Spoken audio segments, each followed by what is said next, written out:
ఓం నమ శివాయ. నిన్న మనం దేవతలు రాక్షసులు ఇద్దరూ కూడా పాల సముద్రాన్ని చిలకడం వల్ల హాలాహలం రావడం, దానిని పరమేశ్వరుడు తప్పితే ఇంకెవరూ పుచ్చుకోలేరని చెప్పి ఆయన దగ్గరికి వచ్చి అడగడం, పరమేశ్వరుడు పార్వతీదేవిని పుచ్చుకోనా అని అడగడం, ఆవిడ మీ ఇష్టం వచ్చినట్టు చెయ్యండి పర్వాలేదని, ఆవిడకి ఏమీ భయం లేదు, ఎందుకంటే పరమేశ్వరుడు కదండి. అందుకని తీసుకోమని అనడంతో ఆయన దానిని చిన్న నేరేడు పండంత చేసేసి నోట్లో వేసుకున్నాడు. నోట్లో వేసుకున్న తర్వాత అది కంఠం మధ్య భాగం దాకా వెళ్ళింది. ఇప్పుడు ఆ కంఠంలో పెట్టుకుని ఉండడం చాలా కష్టం అని తెలుసుకున్నాం. కానీ శివుడు అనుకున్నాడు, అయ్యయ్యో ఇప్పుడు నేను కడుపులోకి ఈ విషయాన్ని వదిలేస్తే కడుపులో ఉన్న లోకాలన్నీ కాలిపోతాయి, పైకి వదిలేస్తే ఈ లోకాలన్నీ కాలిపోతాయి, కాబట్టి దీనిని ఎక్కడికి వదలకుండా ఉంచుతానని దానిని కంఠంలో పెట్టేసుకున్నాడు. హరుడు హాలాహలాన్ని కంఠంలో పెట్టేసుకునేటప్పటికీ కంఠం నీలంగా మచ్చపడినట్లుగా కనబడుతుంది. అసలు చాలా గుళ్ళల్లోనండి శివుడి యొక్క మూర్తిని ఎవరైనా సరే తయారు చేశారనుకోండి, నీలం రంగు వేసేస్తున్నారు. ఆయన తెల్లగా చక్కగా స్ఫటిక రంగులో ఉంటారు. ఆయన ఒక్క కంఠంలో ఆ విషాన్ని, ఆ హాలాహలాన్ని దాచుకున్నాడు కాబట్టే కంఠం నీలంగా ఉంటుంది. నీలకంఠుడు కానీ నీలంగా ఉండేటటువంటి శివుడు అని ఎక్కడా లేదు, నీలకంఠుడు అన్న నామమే ఉంది. అలాగే ఆంజనేయ స్వామిని కూడా అలాగే చేస్తారు. ఏమిటో సింధూరం రంగు వేసేస్తారు, ఆయన పచ్చగా ఉంటాడు. అలాంటి రంగులు వేసేసి మనకి ఒక లేనిపోని సంశయాన్ని పెట్టేసే రకంగా ఈ గుళ్ళలో మూర్తులను కూడా తయారు చేస్తున్నారు. కాబట్టి ఆయన కంఠంలో ఈ నేరేడు పండు అంత చేసుకుని హాలాహలాన్ని పెట్టాడు కాబట్టి కంఠం నీలంగా మచ్చపడినట్లుగా కనపడుతుంది. అప్పటి వరకు ఆయనకి ఎటువంటి మచ్చ లేదు, ఎందుకంటే తెల్లటి శంకరుడు, కంఠం మీద కొంచెం నల్లగా హాలాహలం మచ్చ కనబడుతుంది. సాధువులను రక్షించడం పెద్దలకు భూషణం కదండి. కాబట్టి ఇప్పుడు లోకాలను రక్షించడానికి కంఠంలో హాలాహలం పెట్టుకోవడం ఆయనకు ఆభరణమై కూర్చుంది. యజుర్వేదం రుద్రాధ్యాయంలో ఆయనను స్తోత్రం చేసిందండి.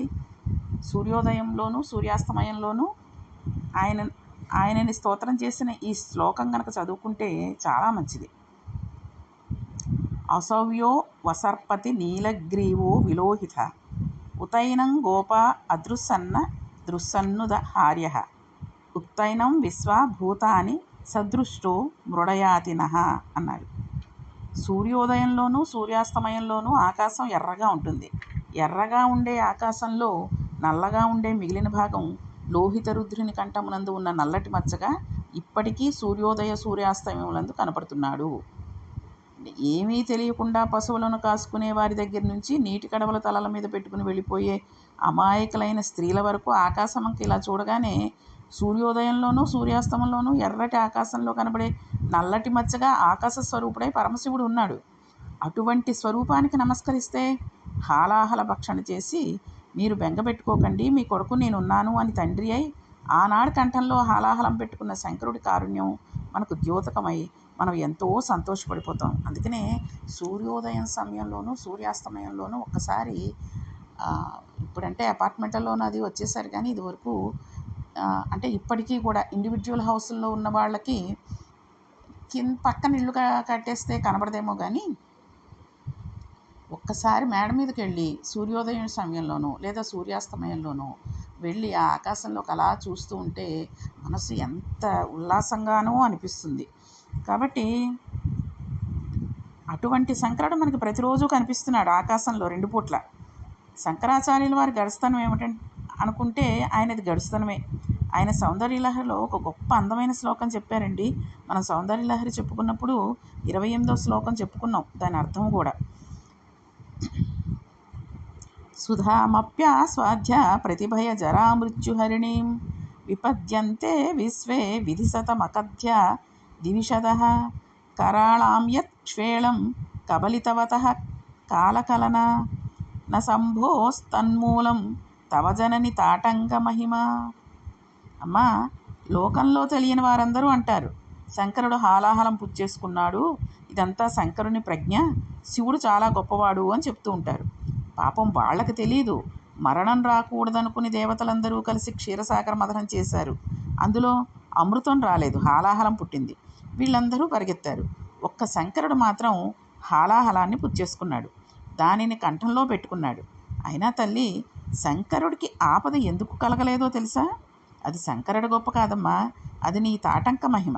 శంకరుడు హాలాహలాన్ని పుచ్చుకున్నా కూడా హాయిగా ఉండగలిగాడు అన్నారు. తాటంకాలు అంటే చెవులకి పెట్టుకునే దుద్దులు. స్త్రీకి 5 తప్పకుండా ఉండవలసినటువంటి, ఒంటి మీద ఉండవలసినటువంటి సువాసిని లక్షణాలు ఉన్నాయి. 1 మంగళసూత్రం, 2 నల్లపూసలు, 3 నొసటన బొట్టు, 4 కాళ్ళకు మట్టెలు, 5 సిగులో పుష్పాలు. ఈ 5 సువాసిని చిహ్నాలు. మంగళసూత్రాలతో సమాన స్థాయిలో తాటంకాలు కూడా చెప్పబడతాయి, అంటే చెవి లోలకులు కూడా చెప్పబడతాయి. అసలు నిజానికి తాటంకము అంటే తాటాకు. నిజానికి అమ్మవారికి చేసే అలంకారాలలో గొప్ప అలంకారం ఏంటో తెలుసా అండి? కొత్త తాటాకు ముక్క తీసుకొచ్చి అమ్మవారి చెవికి తాటంకంగా పెట్టాలి. ఆడపిల్ల పెళ్లి చేసేటప్పుడు గౌరీ తపస్సులో కొత్త తాటాకు ముక్కలు తీసుకువచ్చి పెట్టి పూజ చేసి తాటాకు ముక్క పెళ్లి కూతురి చెవిలో పెట్టాలి. అంతేగాని ఆడపిల్లకి పెళ్లి చేస్తున్నప్పుడు గౌరీ పూజ చేస్తుంటే ఆ కుంకుమ పూజ చేస్తున్న చెయ్యి ఈ చుట్టుపక్కల ఉన్న వాళ్ళని, అమ్మవారిని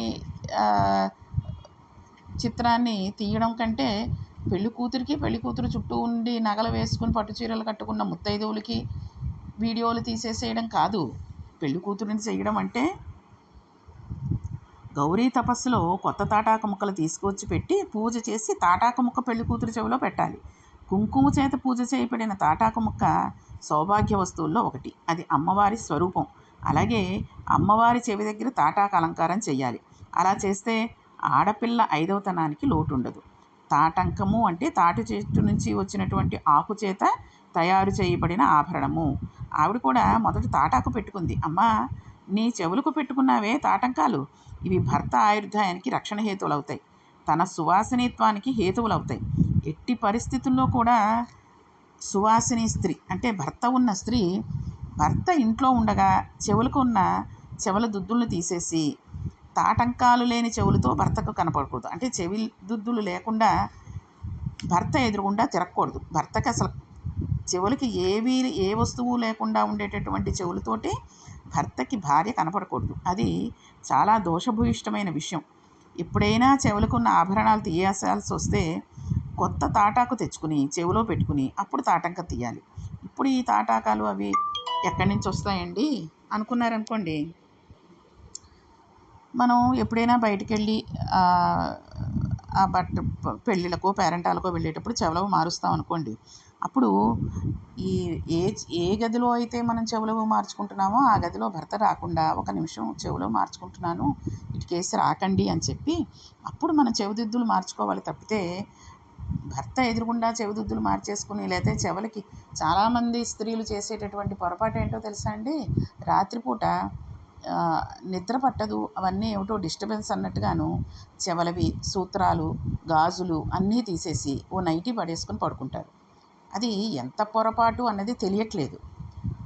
ఒక స్త్రీ, ముత్తైదువుగా ఉన్న స్త్రీ ఏ వస్తువు లేకుండా ఎటువంటి ఏవైతే సువాసిని స్త్రీకి ఉండాల్సినటువంటి 5 లక్షణాలు ఉంటాయో ఆ 5 లక్షణాలు లేకుండా ఉంటుందో, ఎంత సమయం ఉంటుందో అన్ని క్షణాలు, ఎన్ని గంటలు ఉంటుందో అన్ని నిమిషాలు భగవంతుడు భర్త యొక్క ఆయుర్దాయాన్ని తీసేస్తూ ఉంటాడు. అంటే భర్త యొక్క ఆయుర్దాయం పోతుంది, నాకేం పర్వాలేదు అనుకోవడానికి ఉండదు కదండి ఆడదానికి. భర్త లేని లోటే. వాడు ఎంత మూర్ఖుడు అవనివ్వండి, భార్యని ఎంత హింసించనివ్వండి మానసికంగా, శారీరకంగా, ఆ భార్యకి భర్త ఉన్నప్పుడే గౌరవం, లేకపోతే ఆ గౌరవం ఉండదు. పిల్లలకైనా అంతే కదండి. తండ్రి ఉన్నాడు అంటే ఆ ధైర్యం వేరు, తల్లి ఒక్కతే పెంచుతోందంటే ఆ ధైర్యం వేరు. అందుకే పూర్వం అంటే ఇప్పుడు ఒక 60 సంవత్సరాలు 70 సంవత్సరాలు ఉన్న స్త్రీలను కనుక చూసినట్టయితే ముత్తైదువుల్ని ఎంత లక్షణంగా ఉంటారో. కాళ్ళకి పసుపు రాసుకుని, చేతులకి గాజులు వేసుకుని, ఆ మంగళసూత్రాలు, నల్లపూసలు, ఏదైనా ఇంకొక వస్తువు కనుక ఉండేటటువంటి ఐశ్వర్యం ఉన్న వాళ్ళైతే ఇంకొక పలకసర్లో ఏవో ఒకటి వేసుకుని నిండుగా ఇంత పెద్ద బొట్టు పెట్టుకుని చక్కటి చీర కట్టుకుని ఉంటే ఆ ముత్తైదువు లక్షణాలు ఎంత బాగుంటాయో, అంత చక్కగా ఉండి చూడగానే లక్ష్మీప్రదంగా ఉండేటట్టుగా ఉండాలి తప్పితే డ్రెస్ వేసుకుంటే సూత్రాలు పెళ్ళైపోయినట్టు అందరికీ తెలిసిపోతుందని చెప్పి అవి తీసేసి ఓ చిన్న గొలుసు మెడలో వేసుకుని ఎవరికి కావాలండి? పెళ్ళి అయ్యింది అని అనుకుంటే తప్పు ఏంటి? చక్కగా చిన్నప్పుడే పెళ్ళైపోయిందమ్మా అనుకుంటారు. అది తప్పు అనుకుంటే చాలా కష్టం. కాబట్టి ఇటువంటివేవీ లేకుండా ఉండేటటువంటి స్త్రీకి ఆయుక్షీణం ఎవరికి అంటే భర్తకే. చాలామంది చేసే పొరపాట్లలో ఇది. ఇంకొకటి, పేర్లు పెట్టి పిలుచుకోవడం ఇప్పుడు ఒకటి ఎక్కువైపోయింది. భర్తని భార్య పేరు పెట్టి పిలవడం చాలా తప్పు. నువ్వు నువ్వు అని పిలవడం మరీ దుర్మార్గం అది. కాబట్టి అది ఏమిటి అంటే, ఎంత పెద్దవాళ్ళని పేరు పెట్టి పిలిస్తే ఆయుక్షీణం ఎవరికి? పెద్దవాళ్ళకే ఆయుక్షీణం. నీకంటే వయసులో పెద్దవాళ్ళని పేరు పెట్టి నువ్వు, ఏరా, ఒరేయ్, ఏమే, ఒసై ఇలాంటివి పిలుచుకోకూడదు. ఏదో ఎక్కడో చూసాము, అదో ఫ్యాషను, ఇప్పుడు అలా పిలుచుకున్నాను. ఈ మగవాళ్ళు కూడా ఏమంటున్నారో తెలుసండి, అదేంట్రా అలా పేరు పెట్టి పిలుస్తోంది, వద్దని చెప్పమ్మా అని అన్నాం అనుకోండి. ఎందుకంటే ధైర్యం లేదు అత్తగారికైనా మామగారికైనా కోడలతో చెప్పడానికి. ఏమంటుందో, ఏం గొడవ పెడుతుందో, వాడిని రాసి రంపాన పెట్టేస్తుంది. మనల్ని ఏమనడానికి ఏముంటుంది? ఓ నిమిషం అంటుంది, మనం పక్కకు వచ్చేస్తే ఇంకేం అనలేదు. వాడిని రాసి రంపాన పెట్టేస్తే ఆ సంసారం ఎంత బాధపడిపోతుందో అని నోరు మూసి కూర్చున్నారనుకోండి, తర్వాత నష్టం ఎవరికండి? భర్త ఆయుక్షీణం ఎన్నిసార్లు నువ్వు పేర్లు పెట్టి పిలుస్తుంటే అంత అన్ని నిమిషాలు తగ్గిపోతూ ఉంటుంది. కాబట్టి ఇటువంటి తప్పుడు పనులు చేసి మామూలుగానే ఈ వయసులో వాళ్ళకి ఓ 40-45 వచ్చేసరికి హార్ట్ అటాకులు, బీపీలు, షుగర్లు వచ్చి సగం చచ్చిపోతున్నారు. ఆడవాళ్ళవనండి, మగవాళ్ళేనండి. లేని టెన్షన్లు, ఈ ఉద్యోగాల వల్ల చాలా రోగాలు వచ్చేస్తున్నాయి. వీటితో పాటు మనం ఏవైతే చేయకూడని ఉంటాయో అటువంటి అశుభమైనటువంటి పనులు సువాసినులు చేస్తూ ఉంటే అప్పటికే పూర్తిగా పోవడం జరుగుతుంది. అందుకే ఇన్ని ఆకస్మిక మరణాలు, ఇన్ని చిన్నతనంలోనే పోయి ఆ సువాసినులందరూ కూడా వైధవ్యాలను తెచ్చుకోవడం లాంటివి జరుగుతూ ఉంటాయి. ఆ మర్యాద వేరు. భర్తని గౌరవించడం, ఈ సువాసిని లక్షణాలను గౌరవించడం అనేది ప్రతి స్త్రీ తెలుసుకోవాలి. చిన్నప్పటి నుంచి అలాగా తను డ్రెస్ వేసుకుంటే బాగుంటుంది, వేసుకోనండి. డ్రెస్ వేసుకున్నంత మాత్రాన సూత్రాలు మట్టెలు తీసేస్తే ఆ డ్రెస్సుకి గొప్పతనం వస్తుందనుకుంటే నీకు ముత్తైదువుతనం తగ్గిపోతుంది కదమ్మా. అందుకని చాలా జాగ్రత్తగా ఉండవలసిన విషయాలు ఏమిటి అంటే, మంగళసూత్రాలు, నల్లపూసలు, నొసటన బొట్టు, కాళ్లకు మట్టెలు, సిగలో పువ్వులు, వాటితో పాటు చెవులకి దుద్దులు. సరే, సిగలో పువ్వులు పెట్టేసుకుని ఇప్పుడు అంతంత మాలలు పెట్టుకుంటే ఉన్న జుట్లే చిన్న చిన్నవి. ఆయన చెప్పినట్టుగా, గురువుగారు చెప్పినట్టుగా జడ అనేది లేదు. ఎక్కడే చూసినా కానీ ఇంత జుట్లు కొత్తిమీర కట్టలంత అంటుంటారు. అలాగా వాటి కింద ఇన్ని పువ్వులు పెట్టుకోక్కర్లేవు, చిన్న పువ్వు పెట్టుకోవచ్చు. అది కూడా ఏంటంటే రోజూ పెట్టుకోకపోయినా కనీసం ఒక పూజా కార్యక్రమం, ఏదో ఒక పండగ, పేరంటం ఏదో చేసుకుంటున్నప్పుడు అప్పుడు పెట్టుకోవాలి. పండగలప్పుడు, పూజలు చేసుకుంటున్నప్పుడు, శ్రావణ శుక్రవారం పూజ చేసుకుంటున్నాం, ఆ చామంతిలో ఏవో ఒకటి అమ్మవారికి తీసుకొస్తాం పూజ చేసుకోవడానికి. అందులో ఒక పువ్వు తలలో పెట్టుకోవాలి. తప్పనిసరిగా పూజ చేసుకునేటప్పుడు పెట్టుకోవాలి. అలాగే చాలామంది ఏం చేస్తుంటారంటే ఈ పండగల్లోనూ అది తలకు పోసేసుకుంటారు, పిడ పెట్టుకుంటారు. పిడ పెట్టుకోవడం అంటే తువ్వాలతోటి నీళ్లు జుట్టులోంచి కారకుండా ఓ తువ్వాలో, లేకపోతే ఇప్పుడు ఏదో ఫ్యాషన్గా వచ్చేస్తున్నాయి కదండి, అవో చుట్టేసుకుంటున్నారు. చుట్టేసుకున్నది అలా ఉంచుకునే పూజ మొదలెట్టేస్తున్నారు. అది కూడా తప్పు. ఎందుకంటే ఆ చుట్టుకున్న తువ్వాలతోటి మనం పూజ చేసుకుంటే చాలా తప్పుగా ఉంటుంది. అది తీసేసి చక్కగా తల దూకుని ఓ రబ్బర్ బ్యాండో లేకపోతే ఒక ముడిలాగో వేసుకుని చక్కగా పూజ అయ్యాక అప్పుడు మళ్ళీ కావాలంటే ఇంకా స్టైల్గా తల దూకోవచ్చు. కాబట్టి ఇటువంటి చిన్న చిన్న పొరపాట్లు చేయడం వల్ల చాలా మటుకి ముత్తైదువులు ఇంక అస్తమాటు అనడం ఎందుకండి. కాబట్టి ఇటువంటి పనులు చేయకండి. ఏవీ వేసుకోకుండా రాత్రిలే కదండి తీసేస్తాం, ఎవరు చూడరు అంటే, రాత్రైనా పగలైనా నిన్ను ఎప్పుడూ చూసేదే పార్వతీ పరమేశ్వరులు, భగవంతుడు చూస్తాడు అనే ఒక నమ్మకాన్ని పెట్టుకుని చెయ్యాలి. మెడంతా ఒరిసిపోతుందండి అందుకని తీసేసానంటారు. మెడ ఒరిసిపోతుంటే ఒక పౌడర్ రాసుకో, లేకపోతే ఏదో ఒకటి చెయ్యి. అంతేగాని అవన్నీ డిస్టర్బెన్స్ అనుకుంటే ఇంక పెళ్ళే చేసుకోకూడదు. అప్పుడు తీసేసినా ఉంచుకున్నా నీకు ఎటువంటి అభ్యంతరము ఉండదు. కాబట్టి భర్తని పేరుతో పిలవడం, నువ్వు, ఒరే, ఏరా అంటూ పిలవడం, లేకపోతే భార్యని పేరు పెట్టి పిలిచినా కాస్త దగ్గరగా వెళ్ళి పిలవాలి. మర్యాద ఇవ్వాలి, గౌరవం ఇవ్వాలి భార్యకి కూడా. ఏమే వసై అని పిలవకూడదు. కాబట్టి ఈ వీటితో పాటుగా ఈ ముత్తైదువుకి ఉండేటటువంటి లక్షణాలన్నీ ఉంచుకుంటూ చెవి తాటంకాలు, చెవికి ఉండేటటువంటి దుద్దులు కానీ, లోలకలు కానీ, రింగులు కానీ ఏవైనా కానివ్వండి, అవి మార్చుకునేటప్పుడు భర్తని వేరే గదిలో ఉండమని చెప్పి ఈ గదిలో మార్చుకోవాలి. అంతేగాని భర్త చూస్తూ ఉండగా చెవులకి ఎటువంటి ఆభరణము లేని చెవులు భర్త కంటికి కనపడకూడదు. అది భర్తకి ఆయుక్షణం.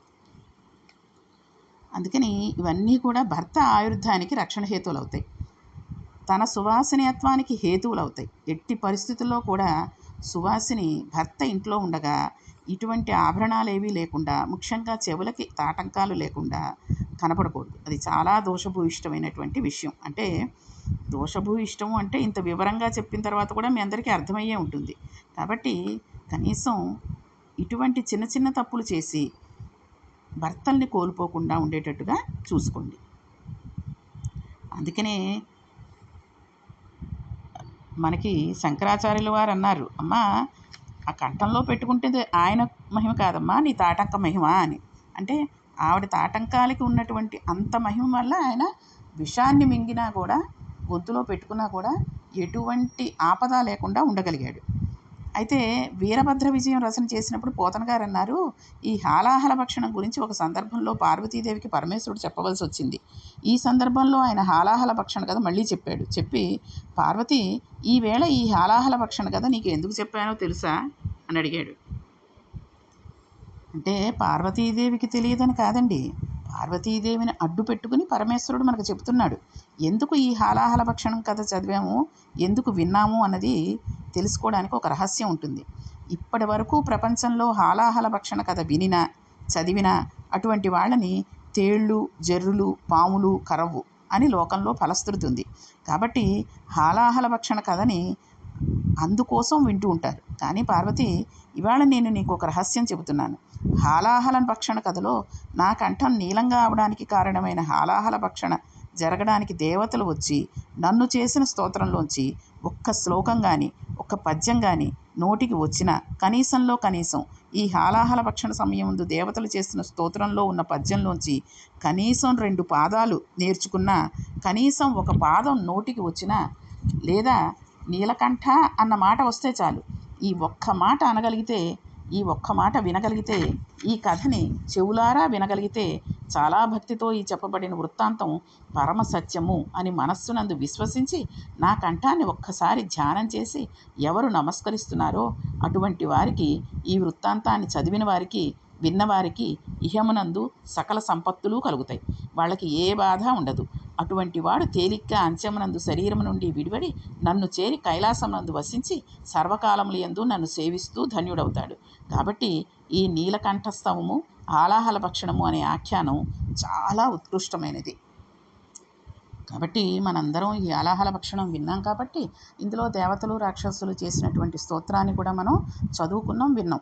కాబట్టి ఒక్కసారైనా దానిని మననం చేసుకుంటే మనకి కూడా మంచి జీవితం ఉంటుంది. కాబట్టి ఒక్కసారి నేను మళ్ళీ ఉత్తి శ్లోకాన్ని, అంటే అర్థాలు చెప్పకుండా, ఈ దేవతలు, రాక్షసులు, పరమేశ్వరుడు గురించి చేసినటువంటి స్తోత్రాన్ని ఒక్కసారి మీ అందరికీ కూడా మళ్ళీ వినిపించాలి అనేటటువంటి ఉద్దేశంలో ఉన్నాను. అంటే చివరిలో చెప్పినందువల్ల మీరందరూ కూడా ఈ చివర చెప్పింది ఒకసారి వేరే ఫోన్లో రికార్డ్ చేసుకున్నా సరే, లేదంటే ఇదే రోజు వింటూ ఉన్నా కూడా మంచిదే అవుతుంది. కాబట్టి ఒక్కసారి మనం ఈ శ్లోకాన్ని మళ్ళీ చదువుకుందాం. భూతాత్మ భూతేశ భూతభావన రూప దేవ మహాదేవ దేవవంచ, ఈ లోకములకెల్ల ఈశ్వరుండవు నీవు, బంధుమోక్షములకు భ్రభుడవీవు, ఆర్త సరుణ్యుడవగు గురుండవు, నిన్ను కోరి భజింతుడు కుశలమతులు, సకల సృష్టిస్థితి సంహారకర్తవై బ్రహ్మ విష్ణు శివాఖ్య పరుగుదీవు, పరమగుహ్యమైన బ్రహ్మంబు సతసత్తమంబు నీవు, శక్తిమయుడవీవ శబ్దయోనివీవ జగదంతరాత్మవు వీవ, ప్రాణమరయ నిఖిలములకు అగ్నిముఖంబు పరాపరాత్మకమాత్మ, కాలంబు గతి రత్నగర్భ పదము, శ్వసనంబు నీవూర్పు రసన జలేసుండు, దిశలు కర్ణంబులు దినమునాభి, సూర్యుండు కన్నులు శుక్లంబు సలిలంబు, జఠరంబు జలధులు చెదలు శిరము, సర్వౌషధములు రోమచయములు, శల్యంబులద్రులు మానస మమృతకరుడు, చందములు ధాతువులు ధర్మ సమతి హృదయ, ఆస్య పంచక ఉపనిషదాహ్వయంబు అయిన నీ రూపు పరతత్వ శివాఖ్యమై స్వయం జ్యోతి అయి ఒప్పున నాద్యమగుచు మూడు మూర్తులకును మూడు లోకములకు మూడు కాలములకు మూలమగుచు భేదమగుచు దుదినభేదమై ఒప్పారు బ్రహ్మమనగ నీవే పాలనైనా బాహుశక్తి సురాసురుల్సని పాలవెల్లి మదింప హాలాహలంబు జనించి నేరి కల్లంక్యమై భువనంబు కోలాహలంబుగా చేసి చిచ్చును లాగముంకొని ప్రాణి సందోహమును బ్రతికింపవే దయదొంగలింపగా ఈశ్వర అని వాళ్ళందరూ కూడా ప్రార్థన చేశారు. మనం కూడా ఈ ప్రార్థనా శ్లోకాన్ని ఒకసారి రోజు వినడము, ఏదైనా నోటికొచ్చేసి అదృష్టం ఉంటే నోటికి వచ్చిన వాళ్ళు నోటికి రోజు చదువుకోవడమో, స్నానం చెయ్యకుండానో ఎప్పుడో ఒకసారి మనస్సుని ప్రశాంతంగా ఉంచుకొని కనుక చదువుకున్నట్టయితే మనకి కూడా మంచి మంచి ఫలితాలు ఉంటాయని భగవంతుడు చెప్పాడు. కాబట్టి ఈ హాలాహల భక్షణాన్ని శ్రద్ధగా అందరూ విని దీనిని ఆలకించి దాని ఫలితాన్ని పొందుతారని కోరుకుంటున్నాను. కాబట్టి రేపటి పారాయణ నుంచి మనం అంధకాసురుడి గురించి చెప్పుకుందాం. ఓం నమః పార్వతీపతియే హర హర మహాదేవ శంభో శంకర.